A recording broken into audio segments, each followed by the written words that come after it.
اهي ام بصل اهي يا جماعه. بصوا جميله ازاي مورقه اهي. ازيكم يا جماعه، عاملين ايه؟ ان شاء الله تكونوا بخير يا رب. انا بعمل فطير اهو تاني النهارده. الولاد بيحبوا الفطير، بس انا هعمل منهم فطيره او اتنين بالبصل، هوريها لكم وانا بعملها. بعدين دلوقتي انتوا طبعا عارفين الفطيره انا بعمله ازاي، ملح وميه ودقيق وسكر. بصوا يا جماعه، دول بصلتين صغيرين مدعوكين بملح وفلفل، وحطيتهم على جنب كده. لما اخلص الفطير اللي هو اللي هيبقى بالعسل اعمل الحادق. كوبايه سمنه، دي كوبايه سمنه على سمنه بلدي وشويه زيت بس.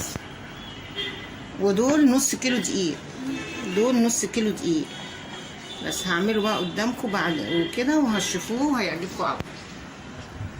دلوقتي بصوا انا هحشيتها اهي في الرق الاول اهو، وعصتها سمنه طبعا. ودي التانية، ما يهمكوش من القطع ده، القطع مش فيش مشكله فيه.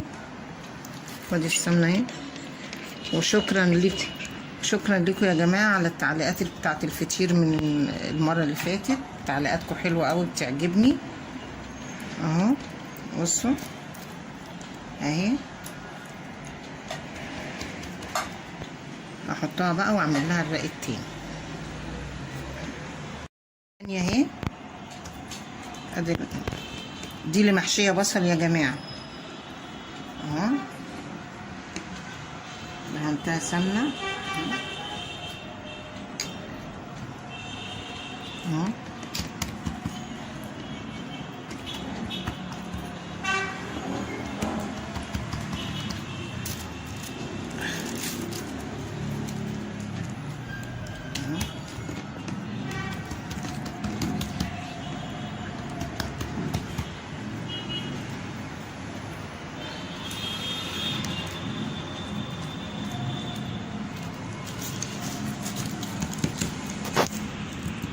بصوهم هما، دي بالبصل ودول حلوين.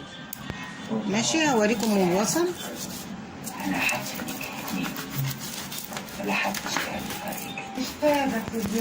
النبي عليه الصلاة والسلام. نعم. اهي ام بصل اهي يا جماعه. بصوا جميله ازاي مورقه اهي. بصوا طبعا البصل دايب فيها دوبان اهو، وريحتها جميله اهو. بس متنسونيش بقى في اللايك والشير وسبسكرايب عشان يوصلكم كل جديد. يلا باي باي.